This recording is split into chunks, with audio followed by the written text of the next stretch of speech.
Welcome back, Pokemon trainers. I'm David Parkington. I have the pleasure of being joined by Henry Rich. Mate, how are you doing today? Doing good, man. It's awesome to be here. It's a bit late for me, not quite today, but tonight. But definitely keen to see some cool teams and some champion stuff. We haven't gotten to see you're in it Australia, for right? too long So- yet. No, exactly. Do you get like just everything earlier, like the meta updates earlier in Australia and everything? You're just kind of ahead of time. It's great. We're ahead of the game. We're ahead of the curve. Unfortunately, more of our players like to go a bit off meta, so you don't get to see that meta from us too soon. Okay, all right, keeping it on the down low. I see. Okay. Well, we're getting into round 5 shortly here at the Alpensee tournament at the moment, which has been really hotting up with some really interesting players and teams that we've faced across the whole day. I mean, like anything that's stood out to you so far, or anything generally in the Champions meta, Henry? In the Champions meta, definitely, because like it's such a unique kind of fresh take on what we've seen lately. There's been so much of that power creep in these last few formats, these last few years. We see such massive hitters, fast Pokemon, just huge power levels, whereas this kind of feels like it goes back to that 2014, 2015 kind of vibe, where we've got slower things, less access to items. So like there's no covert cloak, there's no dodging those fake outs that way, there's no clear amulet to avoid the intimidate. It's great, it's back to the roots, and it's really cool. And there's been so many unique teams. We've got the new Pokemon like Mega Floette, which has really taken this format by storm. It's so powerful, taking that signature ability that was on Xerneas and going, you know what, we can add a bit more special attack to that as well. But it also brings back some of the old megas, and such a restricted format brings back some of the megas that we didn't really get to see as well. Yeah, exactly. Some interesting Pokemon like Mega Glalie. Was literally like battling earlier today, and it just kind of led itself with a Whimsicott. Whimsicott goes Tailwind, Mega Glalie like goes for the Mega, ignores my Incineroar's Intimidate because of Inner Focus pre-Mega, and then goes for its Refrigerate Explosion and just like blows the board up, and then just sweeps with the Basculegion Male and Sneasler in the back, which I just couldn't do anything with. So even though they were down 2 Pokemon in turn 1, it was just showing those really interesting megas that we probably like don't even think about sometimes, that can find that niche in this really interesting meta. Yeah, and Basculegion and Sneasler are almost feeling like megas themselves. Like Basculegion's so powerful, so strong, hitting with those big adaptability, last respects, wave crashes, especially in the rain, which as always is still so prominent. And we actually are going to get to see another one of those Basculegions and Sneasler facing off against each other. Here we go. So we've got Cyberman versus Giottas with some, honestly, almost on-brand, on-meta teams at the moment. So something that a lot of people have been facing on the ladder. So we've got Mega Aerodactyl versus a Talonflame as the other go-to Tailwind dual wing beater. But Mega Floette, of course, as you already mentioned, Henry, another huge powerful hitter. Basically a Xerneas at this point, but also with access to Draining Kiss as well. That's really interesting to see.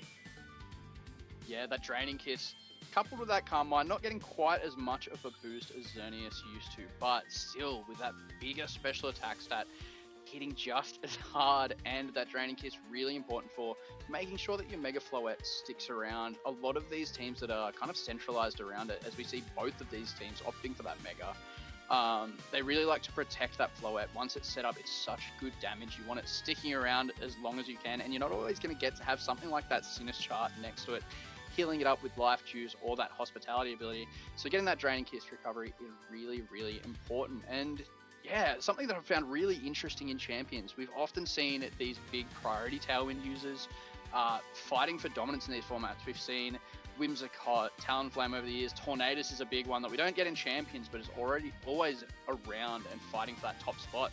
But Cyberman here, going for that Mega Aerodactyl, those fast Rock Slides, Tailwinds, and dual Wing Beats really coming in clutch in this format. Dual Wing Beat obviously able to get around Focus Sashes, which is such a big item at the moment, especially on those Sneaslers, and Rock Slide for those Charizard Wires that really like to dish out some damage.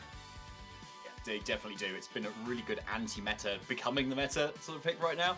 And yes, these are being able to set up a lot of its other Pokemon with that coaching is great too. But it looks like we're getting straight into the match now here. Round 5. Both of these trainers are at 3-1. Definitely cannot afford another loss here if they want a really good chance of getting to the top cut. It looks like we've already had a turn as well where some damage has been taken on both sides, where like a lot of damage has already come out. So as we can see, Floette is coming in on Giottas' end as the Sinistcha is going for Rage Powder now. Yeah, so the second Floette hitting the field, we've already seen one of them has Mega Evolve. Big Hurricane coming into one-hit KO the Sinistcha there. Sinistcha, normally that bulky redirector goes down in one hit to the Pelipper. Yeah, they can, like, you need to survive that, but obviously not here. Pelipper now going down in response to the Mega Floette again, and of course, having a Floette switching in, even though it's not that Mega, still has a lot of special defensive bulk, so it's going to able to shrug off that hit now. But Henry, what is going to have to come in here? Yeah, so losing that Pelipper is a big thing. It's that rain setup, but you've got that Basculin Legion that had switched out, able to come back in. It's got that choice scarf, and it's going to be hitting for a lot of damage. There's no redirection from the Sinistcha available anymore, but if you can't redirect a move, stopping it from happening altogether is just as good. King Gambit, those big sucker punches, ready to deal damage, but it's not actually the Basculin coming out. Instead, Garchomp, not really what you want to see in front of a Floette, but might be moving first, depending on how it's trained, to get off some big damage before it gets to. Yeah, it's not the choice Scarf Garchomp that we've seen a lot running around, it's the White Herb instead, but does naturally like outspeed a normal Floette, but obviously we know once Mega Floette comes onto the fray, it does actually have the same speed stat. So a lot of them are going to be wanting to run that max speed, so you have the best chance of actually being able to outspeed opposing Garchomp or other Mega Floette. So it may even just be the speed tie, we'll have to see. Here comes that Mega. Yeah, Mega Floette ready to deal some damage on Giottas' side. It's taken its hit. It wants to hit that Fairy Aura activating. Unfortunately not stacking, but the Floette on the Cyberman side is recognizing, look, I want to kind of get a feel for what's going to come out here, going for those protects, making sure that no damage is going to come across, and you can see whether they want to go for something like that Stomping Tantrum, that Dazzling Gleam. No Calm Minds going off here, which could have been a little bit of an issue if that comes out in the face of those double protects, but a relatively safe turn for both players there, just trying to dish out that damage, getting that protect, seeing how their opponent really wants to play this out. But it leaves a really interesting position from here on. So what was quite interesting there is that it could be that Cyberman was trying to scout out for the Protect Earthquake play from Giottas there, but not being able to catch it this time, so it still leaves it him open to be able to do that, where you can just protect, then go for that Earthquake again, most likely get the knockout on the Mega Floette, the daisiest we can see on our side of the field, assuming this Garchomp's faster, which most likely it is given the defensive play now coming out from Cyberman. Yeah, Intimidate, so important. We were saying before, there is no clear amulet, but there is the White Herb. We haven't seen it around for a while for this use, but Garchomp getting rid of that Intimidate and a huge Stomping Tantrum coming down onto his King Gambit. King Gambit not really wanting to take it, that bulk, letting it survive that hit, but the Dazzling Gleam from this Floette showing just how powerful it is. More than enough to pick up the KO on that King Gambit before it moves as Tailwind goes down. Okay, right, I think that's maybe what we missed at the very start of the match. The code has been up the whole time. So it makes a lot of sense that Cyberman's being on the defensive there. But either way, though, it may well have been that Giottas' Pokemon was still naturally faster outside of Tailwind, and that's the scenario that we have right now because of, as you say, the multi-speed tie that's kind of on the field at the moment with the Mega Floette and the Garchomp. Potential, not necessarily a speed tie, but could be until that information is revealed. But now we have Kevin the Incineroar with a fake-out turn, making Giottas want to go on the defensive here with a protect of its own. Yeah, so we're reversing the roles here, Giottas getting that double protect off Incineroar, really applying that fake out pressure, but if you expect this double protect coming, you could go for something like Calm Mind, but instead it's the side Draining Kiss. Oh, that's so cool. Wow. Going for that recovery onto the Incineroar, expecting, look, there's probably a double protect coming out here. I don't really want to go for the Calm Mind in case an attack comes through, but I will get some recovery either way. And the Incineroar also getting the recovery there, that Citrus Berry. So healing on both of these Pokemon, where on a turn where you really wouldn't have expected it, but setting Cyberman up for a really interesting turn coming on. Yeah, so that extra HP that this Mega Floette has now might be now enough to survive a Stomping Tantrum or an Earthquake coming out from the Garchomp. So if this Mega Floette is then able to outspeed the opposing Mega Floette, it can potentially even get a double KO here. Let's see. Ooh, definitely bulky enough to hang on from the Garchomp. Not quite enough to move first, but that Draining Kiss hitting so hard. Oh my god, and the recovery as well. We've seen things like Giga Drain coming out from past formats, but again, Draining Kiss, so much damage coming out from both these Pokemon. A critical hit there, but with the Incineroar at the range it was in, I'm not sure that mattered, seeing how much damage these two Pokemon are dealing. The Garchomp barely able to hang on, but we did see the speed interaction there. It could be one of those speed ties between these Floettes, but it's really interesting seeing how these speed tiers cascade down. We've got, from what it looks like, the Garchomp on Giottas' side, the Floette on Cyberman's side, and there's that Garchomp once again consistently moving first. Yeah, and as you mentioned, Harry, yeah, and then we've got Cyberman's Floette again going before Giottas' Floette as well there.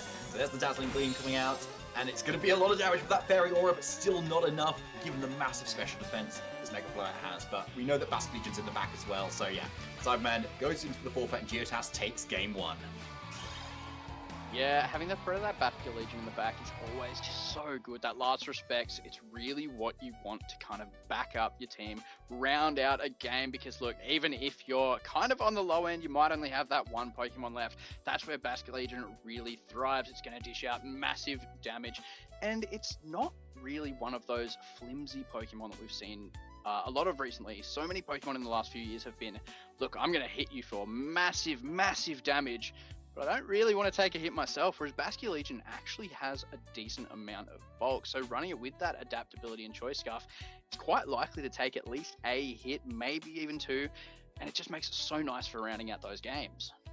I think a really key attack it can survive is a lot of Incineroar's Dark-type moves, like Throat Chop, Darkest Lariat, just with that natural HP. So a Pokemon that could otherwise potentially one-hit KO, it doesn't because of its great HP. So a really nice pick that just, I think we've seen a lot of trainers just kind of slap onto their team as their kind of like a decent water type that also just hits really hard without too much setup as well, and not even needing to rely on the rain thanks to that adaptability, as you mentioned, Henry. So yeah, a really good revenge sweeper, especially with that Choice Scarf.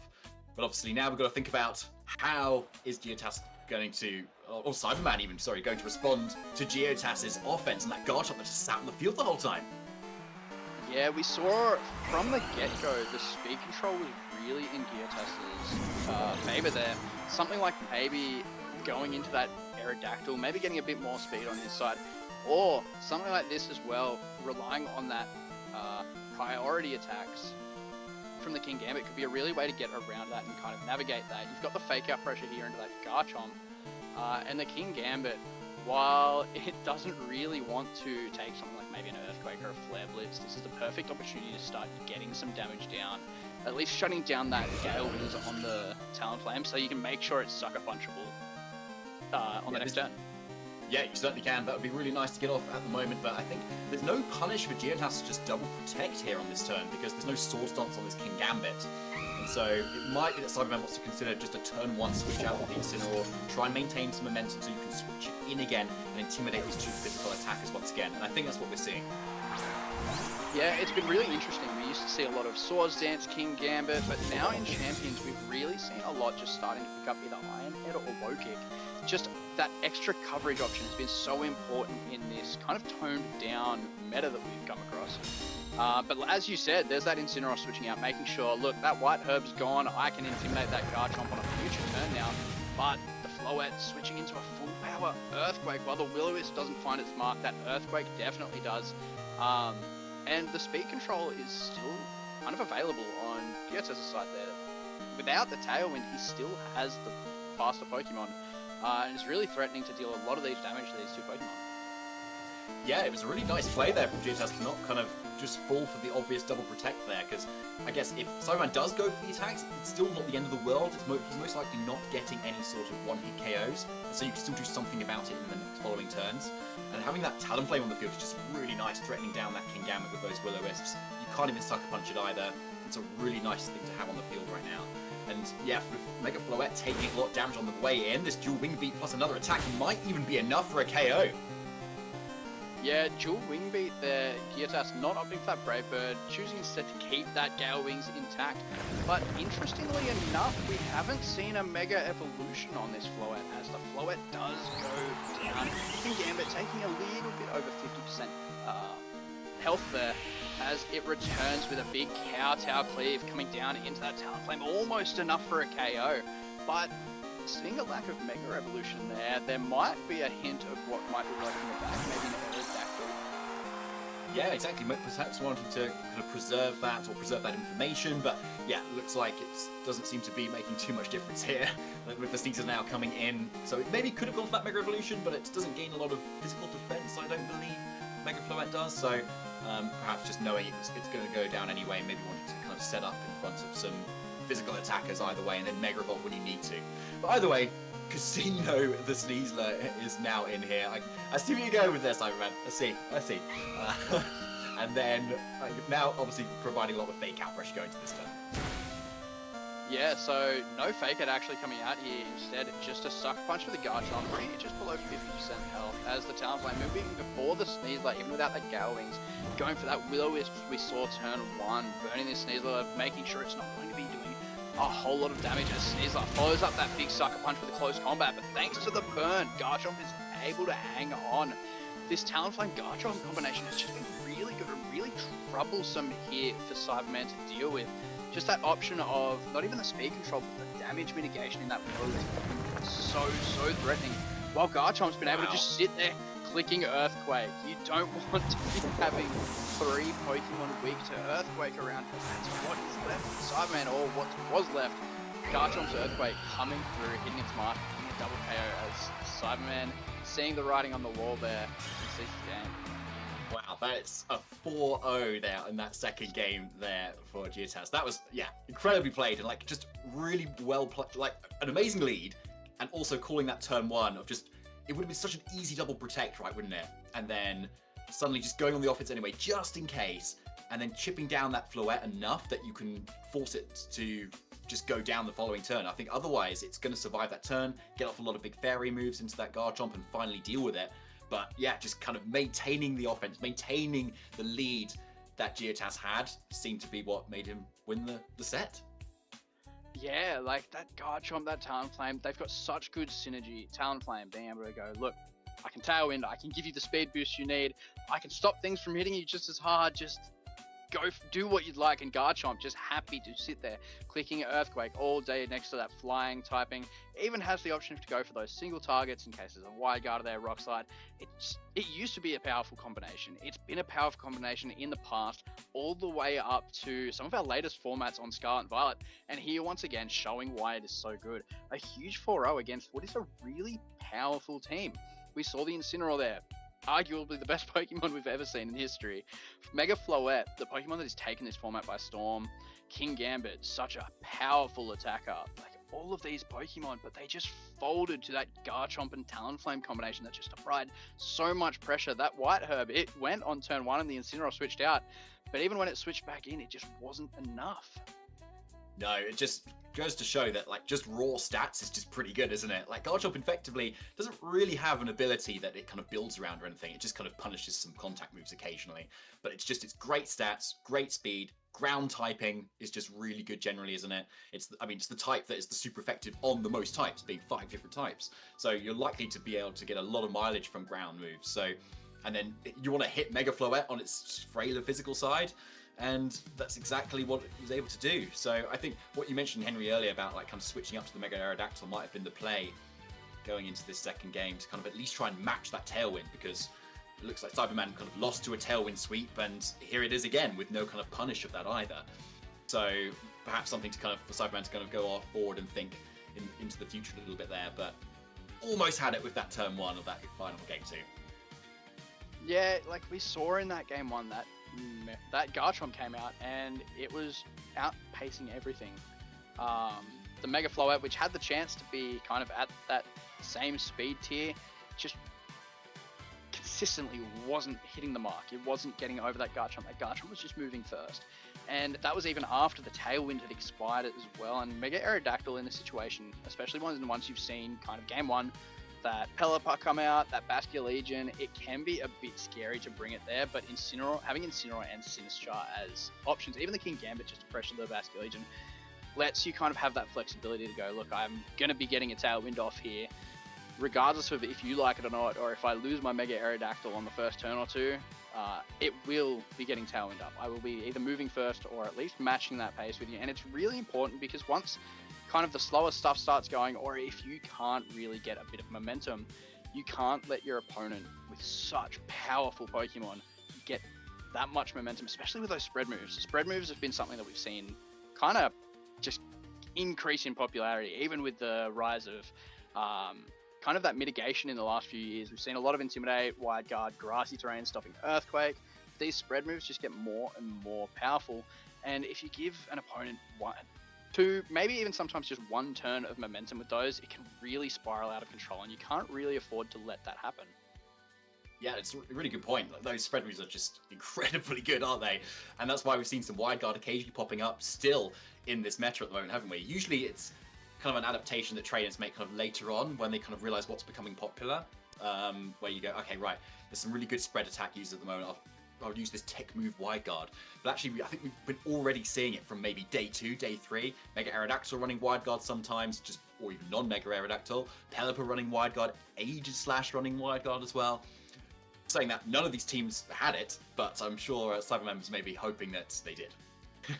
It's been so cool seeing Pokemon like that. Like mentioning Aegislash there, like, oh, I've missed Aegislash so much. It's such a cool defensive Pokemon, offensive Pokemon. I was testing it out on Champions the other day, and I've been messing around with it a bit. I hadn't gotten to utilize it so much, and I came up against a Mega Delphox, and I was like, oh, I don't really have an answer for this. I'm kind of just going to click Helping Hand Shadow Sneak and see what happens. I forgot how hard Aegislash can hit when it's in that stance change, and it just increases its stats. It's so powerful, but it's also so unique and kind of, it can fill so many different roles on a team. If you need a special attacker, Aegislash is there to help. If you need a physical attacker, Aegislash is there to help. It now has Poltergeist as well, which is nuts. Yeah. If you need a more supportive Pokemon, it gets access to, like we've seen in the past, Toxic, Substitute. It's got that Wide Guard. Like, there's all these different sets that you can run on it. And of course, there's like King's Shield that you've got to talk about as well, where if you hit into that, it's not going to protect you from quite as many things as Protect will, but if a physical attack goes into that, you're just dropping the physical attack with the opposing Pokemon. There's just all these Pokemon that we haven't seen really used recently that are popping back up and just being so cool, not to mention all the new Megas as well. Yeah, there's so many different Pokemon, aren't there? Like, we get to talk for so long about this, actually, because I'm, like, so excited for Champions at the moment. But what we're going to do before we head into our next match is take a little quick break, and we'll be back really shortly for some more amazing Champions action. See you very soon.